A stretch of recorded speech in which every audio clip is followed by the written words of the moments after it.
ಆತ್ಮೀಯ H16 news ಅರ್ಥಾತ್ ಸಿದ್ದರಾಮಯ್ಯ ಸ್ವಾಗತ. ನಾನು ನಿಮ್ಮ ಮಲ್ಲಪ್ಪಾಜಿ ಆತ್ಮೀಯರೇ, ಈಗಾಗಲೇ ನೂರಾರು ಅನ್ನೋಕ್ಕಿಂತಲೂ ಹಲವಾರು ಕಾರ್ಯಕ್ರಮಗಳನ್ನು ಧರ್ಮಸ್ಥಳದ ಬದಲಾಗಿ ಮಾಡ್ತಾ ಬಂದಿದ್ದೀವಿ.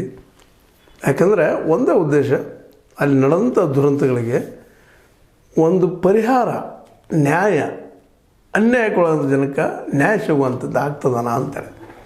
ಯಾಕಂದರೆ ಡಿಸೆಂಬರ್ 16 ಬಂತು, ಅಲ್ಲಿಯೇ ದುರಂತದ ಮಹಿಳೆಯರ ಪರವಾಗಿ ಹೋರಾಡುವಂಥ ಒಂದು ದೊಡ್ಡ ಸಂಘಟನೆ ಮಹಿಳೆಯರಲ್ಲೇ ಬೆಳೀತಾ ಇದೆ.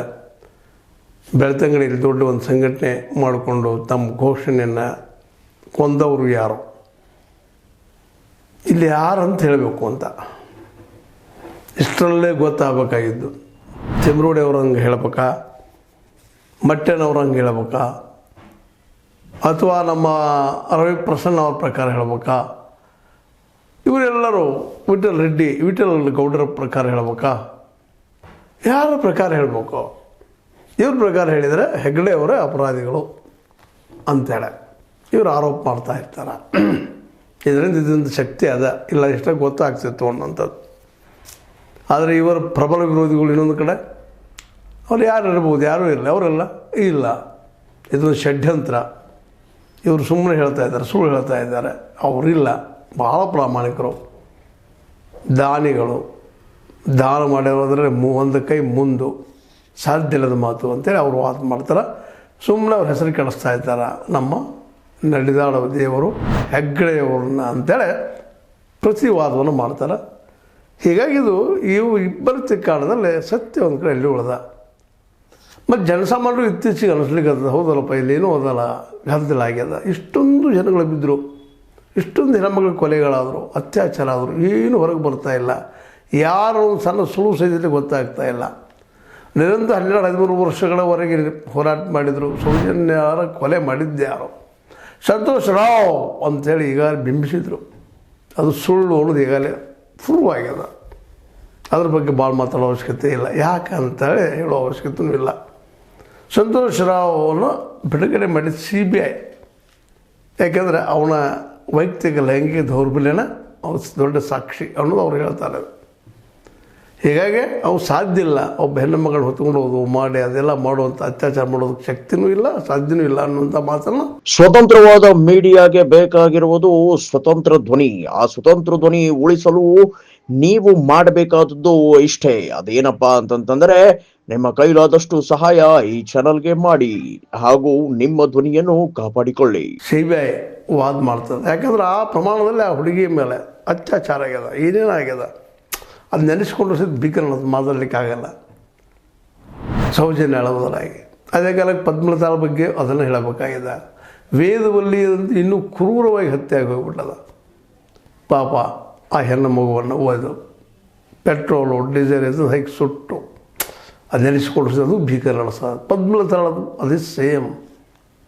ಏನೇನು ಅದ್ರ ಬಗ್ಗೆ ವಿವರಣೆಗಳು ಬರ್ತಾ ಇದ್ದಾವೆ. ಇವೆಲ್ಲ ಕೇಳಿದಾಗ ಅದೇ ಕಾಲಕ್ಕೆ ಯಮನ ಅವ್ರ ಜೊತೆ ಆದಂಥ ಅವ್ರ ಅಣ್ಣ ನಾರಾಯಣ ಅವ್ರ ಮನೆಯವರು ಇವತ್ತಿಗೂ ಸಹಿತ ದೊಡ್ಡವ್ರ ಮೇಲೆ ಆರೋಪ ಮಾಡ್ತಾ ಇದ್ದಾರೆ.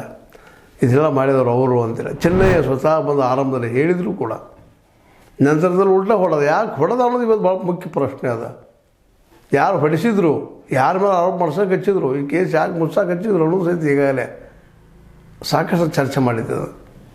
ಹೀಗಾಗಿ ಕೊಂದವರು ಯಾರಪ್ಪ? ಅದರಲ್ಲೂ ರಾಜ್ಯದ ಉಪಮುಖ್ಯಮಂತ್ರಿ ಡಿಕ್ಕಿಸಿ ಸ್ವಚ್ಛವಾಗಿ ಹೇಳ್ತಾ ಇದ್ದಾರೆ, ಇಲ್ಲಪ್ಪ ನಮ್ಮ ಹೆಗ್ಗಡೆಯವರಲ್ಲ, ಭಾಳ ಪ್ರಾಮಾಣಿಕರು, ಭಾಳ ಒಳ್ಳೆಯವರು ಅಂತ ಹೇಳ್ತಾ ಇದ್ದಾರೆ. ಇದು ಷಡ್ಯಂತ್ರ ವಿರೋಧಿಗಳದು ಅಂತ ಹೇಳ್ತಾರೆ. ಇನ್ನು BJPಯಲ್ಲಂತೂ ಹೆಚ್ಚು ಎಲ್ಲರೂ ಅದನ್ನೇ ವಾದ ಮಾಡ್ತಾರೆ. ಎಲ್ಲೋ ಒಂದಿಷ್ಟು ಕೆಲವು ಜನ, ಅದು ತಿಮ್ರೋಡಿ ಅಂತಹ, ಮಟ್ಟೆನ್ನವರಂಥ ಜನ, ರವಿ ಪ್ರಸನ್ನ ಅವರಂಥ ಜನ, ತಮ್ಮಣ್ಣ ಅನ್ನುವಂಥ ಜನ, ಇವರು ಇವತ್ತು ಅದನ್ನು ಇಲ್ಲ ಇವರು ತಪ್ಪು ಮಾಡಿದ್ದಾರೆ ಅಂತೇಳಿ ವಾದ ಮಾಡ್ತಾ ಇದ್ದಾರೆ. ಎಲ್ಲ ಹಿಂದುತ್ವವಾದಿಗಳೇ ಇವರೆಲ್ಲ.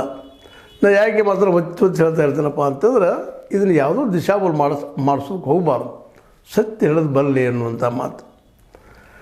ಅದೇನಾದ್ರೂ ಈ ವಾದ ವಿವಾದಗಳನ್ನ ನಾವು ಹಿಂಗೆ ಕೇಳ್ತಾ ಹೋದರೆ ಯಾರು ಇರಬಹುದು ಅಂತಂದಾಗ ಸರ್ ಜನಕ್ಕೂ ಅನ್ನಿಸ್ಲಿಕ್ಕೆ ಹೌದು, ಯಾರು ಮಾಡಿರ್ಬೋದಲ್ಲ ಇದನ್ನೆಲ್ಲ, ಯಾರು ಇದು ಪ್ರಶ್ನೆ ಉತ್ತರ ಹೋಗಬೇಕಾಗಿದೆ. ಅದನ್ನೇ ಈಗ ಪ್ರಶ್ನೆ ಮಾಡ್ತಾ ಇರೋದು ಮಹಿಳಾ ನಮ್ಮ ಹೋರಾಟಗಾರರು. ಅದರಲ್ಲೂ ಮುಖ್ಯವಾಗಿ ನಾಗಲಕ್ಷ್ಮಿ ಚೌಧರಿ ಅವರು ನೇತೃತ್ವ ವಹಿಸ್ಕೊಂಡ್ರ ಜೊತೆಗೆ ಇನ್ನೂ ಅನೇಕರು ಅದ್ರ ಕೂಡಿದ್ರು, ಒಬ್ಬರಿಬ್ಬರಲ್ಲ. ಹೆಣ್ಮಕ್ಳ ಜೊತೆ ಗಂಡು ಮಕ್ಕಳು ಸಹಿತ ಪ್ರಪೋಸ್ ಮಾಡ್ತಾಯಿದ್ದಾರೆ, ಅದನ್ನು ಸಪೋರ್ಟ್ ಮಾಡ್ತಾಯಿದ್ದಾರೆ. ಈ ಮೂಮೆಂಟ್ ಆಗಬೇಕು, ಸತ್ಯ ಹೊರಗೆ ಬರಬೇಕು ಅಂತೇಳಿ ವಿಶ್ವನ ಗಾಬರಿಯಿಂದ ನೋಡ್ತಾ ಇದೆ. ಇಷ್ಟು ದಿವಸ ಆದರೂ ಇದರಿಂದ ಇದ್ದವ್ರು ಯಾರು ಅನ್ನೋದು ಗೊತ್ತಾಗ್ತಾ ಇಲ್ಲ. ಅಂದರೆ ಏನಿದೆ ರಹಸ್ಯ, ಚಿದಂಬರ ರಹಸ್ಯ ಏನಿರ್ಬೋದು ಅನ್ನೋದು ಇವತ್ತಿಗೂ ಸಹಿತ ಗೊಂದಲ, ಆತಂಕ ಇವೆಲ್ಲ ಇವತ್ತಿದ್ದಾವೆ. ಈ ದಿಸೆಯಲ್ಲೇ ತನಿಖೆ ಆಗಬೇಕು ಅಂದರೆ ಈ ಸರ್ಕಾರದಿಂದ ಒಂದು SIT ನೇಮಿಸೋದು ಈಗಾಗಲೇ ನ್ಯಾಯಾಲಯ ಮೂಲಕ ಸರ್ಕಾರದಿದ್ದು SIT ನೇಮಿಸದ. ಆದರೆ SIT ಇವತ್ತು ಗೊಂದಲದಲ್ಲಿ ಬಂದು ಬಿದ್ದುಬಿಟ್ಟದ. ಯಾಕಂದ್ರೆ ಇವತ್ತು ಈ ಸಾಕ್ಷಿದಾರರನ್ನು, ಈ ದೂರದಾರರನ್ನು ಆರೋಪಿಗಳನ್ನಾಗಿ ಮಾಡುವ ಎಲ್ಲ ಸಾಧ್ಯತೆಗಳು ಹೆಚ್ಚಾಗಿದ್ದಾವೆ. ಮೂಲ ಅಪರಾಧಿಗಳು ಮಾಡಿದವರು ಯಾರು, ಇವರು ಅಪರಾಧ ಏನಪ್ಪ ಅಂದ್ರೆ ಸುಳ್ಳು ಹೇಳ್ತಾ ಇದ್ದಾರೆ. ಇವರು ಎಲ್ಲದೂ ಕಾರಣ ಅಂತಲ್ಲ. ಯಾಕಂದರೆ VS ಉಗ್ರಪ್ಪನವರು ಆರೋಪ ಮಾಡ್ತಾ ಇದ್ದಾರೆ, ಇಲ್ಲಪ್ಪ ಇಲ್ಲ ಸಾಕಷ್ಟು ವರ್ಷಕ್ಕೆ ನೂರಾರು ಜನ ಆತ್ಮಹತ್ಯೆ ಯಾಕೆ ಮಾಡ್ಕೊಳ್ತಾರೆ ಅನ್ನುವಂಥ ಮಾತನ್ನು ಆವತ್ತಿನ ವರದಿಗಳು ಹೇಳ್ಕೊಳ್ತಾರೆ. ಅವರು 2017 ವರದಿಯಲ್ಲೇ ಎಲ್ಲ ನಡೆದ ಸತ್ಯದ, ಹತ್ಯೆಗಳಾಗಿ ಸತ್ಯದ, ಅತ್ಯಾಚಾರ ಆಗಿ ಸತ್ಯದ ಇಂಥ ಘಟನೆಗಳು ಈವನ್ ಆತ್ಮಹತ್ಯೆ ತಮ್ಮ ಮೇಲೆ ಮಾಡ್ಕೊಳ್ತಾ ಇರ್ತಾರೆ. ಯಾಕಪ್ಪ ಅಂತಂದ್ರೆ ನಾವು ಸ್ವರ್ಗಕ್ಕೆ ಹೋಗ್ತೀವಿ ಅನ್ನೋದು ಒಂದು ಭಾವನೆಯಿಂದ. ಹಾಗಾದರೆ ಬಾಲಾಜಿ ಇದು ತಿರುಮಲದಲ್ಲಿ ಯಾಕೆ ಆಗೋದಿಲ್ಲ ಇಷ್ಟೊಂದು, ಶ್ರೀಶೈಲದಲ್ಲಿ ಯಾಕೆ ಆಗೋದಿಲ್ಲ ಇಷ್ಟೊಂದು ಸಾವುಗಳು ಅನ್ನೋ ಮತ್ತು ಪ್ರಶ್ನೆ ಮಾಡ್ತಾ ಇದ್ದಾರೆ. ಅಂದ್ರೆ ಇದಿಲ್ಲೇನೋ ನಡೀತಾ ಇದೆಪ್ಪ, ತಪ್ಪು ನಡೀತಾ ಇದೆ, ಏನೋ ಆಗ್ತಾ ಇದೆ ಅನ್ನೋದು ಆತಂಕ ವ್ಯಕ್ತಪಡಿಸಿದಾರೆ. ಈ ಎಲ್ಲ ಹಿನ್ನೆಲೆಯಲ್ಲೇ ಇವತ್ತು ಕೊಂದವ್ರು ಯಾರು ಸರಳವಾಗಿ ಅವ್ರು ಹೇಳಿದಾಗ ನಾವು ಹೇಳ್ಬೋದೇನೋ, ಆದರೆ ಅದಕ್ಕೆ ಒಪ್ತಾ ಇಲ್ಲ. ಅಲ್ಲಿಯ ಬಲಿಷ್ಠ ನಮ್ಮ ಧರ್ಮಸ್ಥಳದ ಪ್ರಚಾರಕರಲ್ರಿ ಮತ್ತವ್ರಲ್ರಿ, ಅವ್ರು ಅದಕ್ಕೆ ಆಸ್ಪದ ಕೊಡ್ತಾ ಇಲ್ಲ. ಈ ಎಲ್ಲ ನೆಲೆಗಟ್ಟಿನಲ್ಲೇ ಇವತ್ತೇನಪ್ಪ ಅಂದ್ರೆ ಮತ್ತಷ್ಟು ಗೊಂದಲ ಆಗ್ತಾಯಿದೆ. ಏನಿರ್ಬೋದು ಸತ್ಯ ಅಂತೇಳಿ ಆದರೆ ಜನ ಕಲಿಸ್ಲಿಕ್ಕಂತದ ಇದ್ರ ಹಿಂದಿದ್ದವ್ರು ಇವರಪ್ಪ ಅಂತೇಳಿ. ಅದರಲ್ಲೂ ಮುಖ್ಯವಾಗಿ ಈಗ ಒಂದೇ ಬಿಂಗಿದವು ನಮ್ಮ ಈಗಾಗಲೇ ನಿಮಗೆ ಹಿಂದಿನ ಎಪಿಸೋಡ್ದಲ್ಲಿ ಹೇಳಿದ್ದೀನಿ. ಫಸ್ಟ್ ದಾಳಿ ಈ ತೇಮರೂಡಿ ಅವರಿಂದ, ಇವ್ರ ಜೊತೆಗಾರರಿಂದ, ಸಾಕ್ಷಿದಾರರಿಂದ ಹೋರಾಟ ನಡೆದ. ಇದನ್ನೆಲ್ಲಪ್ಪ ಸತ್ಯ ಹೊರಗೆ ಬರಲಿ ಅನ್ನುವಂಥದ್ದು. ಈಗಿನ ನಂತರದಲ್ಲಿ ಉಳಿದವ್ರು ಮತ್ತಿದ್ದಾರೆ, ಸೋಮನಾಥ್ ಇದ್ದಾರೆ, ರಂಜನ್ ರಾವ್ ಅಂತಿದ್ದಾರೆ, ಇನ್ನೂ ಅನೇಕರು ನಾಗರಿಕ ವೇದಿಕೆ ಅದ, ಇವರು ಸಹಿತ ಹೋರಾಟಕ್ಕೆ ಬೆಳೆಸಿದ್ದಾರೆ. ಇನ್ನು ಇಷ್ಟೆಲ್ಲ ಆದಾಗೂ ಇಷ್ಟೆಲ್ಲ ನಡೆದಾಗೂ ಸಹಿತ ಇನ್ನೂ ಅದನ್ನು ಮುಚ್ಚಿಡುವಂಥ, ಅದನ್ನು ದಾರಿ ತಪ್ಪಿಸುವಂಥ ಕೆಲಸಗಳು ನಡೀತಾ ಇದ್ದಾವೆ. ಹಂಗದನೋ ಇಲ್ಲ ನಿಜವಾಗಿ ಅದು ನಡೆದಿಲ್ಲವೋ ಅನ್ನುವಂಥ ಒಂದು ಪ್ರಶ್ನೆ ಇವತ್ತು ಕಾಣ್ತಾ ಇರ್ತದೆ. ನಡೆದಿಲ್ಲ ಅಂದ್ರೆ ಇವು ಘಟನೆಗಳು ಆದವು ಹೆಂಗೆ, ಯಾರು ಮಾಡಿದರು, ಮತ್ತು ಅಲ್ಲೇ ಪ್ರಶ್ನೆ ಬರ್ತದೆ ಸುತ್ತ ಮತ್ತು ಅದು ಅಲ್ಲೇ ಪ್ರಶ್ನೆ. ಮತ್ತು ಸಹಜದ ರೀ, ಇವತ್ತು 13 ವರ್ಷಗಳಾದವು, ಇನ್ನೂ ಅದ್ರ ಒಂದು ಇದು ಸಿಗ್ತಾಯಿಲ್ಲ, ಕ್ಲೂ ಸಿಗ್ತಾಯಿಲ್ಲ. ಆರೋಪ ಮಾಡುವವರೆಲ್ಲ ಇವತ್ತು ಅಪರಾಧಿ ಮಾಡ್ತಾಯಿದೆ ಸರ್ಕಾರ ಅಲ್ರಿ, ಅಥವಾ ನಮ್ಮ ನ್ಯಾಯಾಂಗ ನೇಮಿಸಿದ ಒಂದು ನ್ಯಾಯಾಂಗ ನೇಮಿಸಿದಂಥ ಒಂದು ತನಿಖೆ ಅಂತ ಇಲ್ರಿ SIT. ಇವತ್ತು SIT ಇದ್ದಿದ್ದು ಪೂರ್ತಿಯಾಗಿ ಏನಪ್ಪ ಅಂತಂದ್ರೆ ಇದನ್ನು ದಿಶಾಬಲ್ ಮಾಡ್ತಾಯಿದ್ದೀರಾ ಅನ್ನುವಂಥ ಸಂಶಯ ಈ ದೂರದಾರರಲ್ಲೂ ಮೂಡ್ತಾಯಿದೆ. ಹೀಗಾಗಿ ಏನೂ ಆಗಲಿ, ಈ ಧರ್ಮಸ್ಥಳ ಸತ್ಯ ಹೊರಗೆ ಬರಲಿ, ತಪ್ಪಿತಸ್ಥರ ಶಿಕ್ಷೆ ಆಗಲಿ ಅನ್ನೋದು ಜನಸಾಮಾನ್ಯರ ಪ್ರಶ್ನೆ ಆಗ್ಲಿಕ್ಕಂಥದ್ದು ನಿಧಾನಕ್ಕೆ. ಇದು ತೀವ್ರ ಸ್ವರೂಪ ಪಡ್ಕೊಳ್ಳೋ ಎಲ್ಲ ಸಾಧ್ಯತೆಗಳು ಇದ್ದಾವೆ. ಎಲ್ಲರೂ ಈಗ ಪ್ರಶ್ನೆ ಮಾಡ್ತದೆ, ಯಾರು ಇದರಿಂದ ಯಾರು ಇವನಾರು ಅನ್ನೋಂಥದ್ದು ಹಣ ನೀವು ಕೇಳಿದ್ರೆ ಹಾಗಾಗಿದೆ ಪರಿಸ್ಥಿತಿ. ಅದು ಉತ್ತರ ಸಿಗ್ತದಿಲ್ಲ ಗೊತ್ತಿಲ್ಲ, ಅದು ಸಿಗಬೇಕದು. ಮಾಡಿದವ್ರು ಯಾರಾದರೂ ಒಬ್ಬರು ರೆಸ್ಪಾನ್ಸಿಬಿಲಿಟಿ ತೊಗೊಳ್ಳೇಬೇಕು. ಅದು ಯಾರು ತೊಗೊಳ್ತಾರೆ?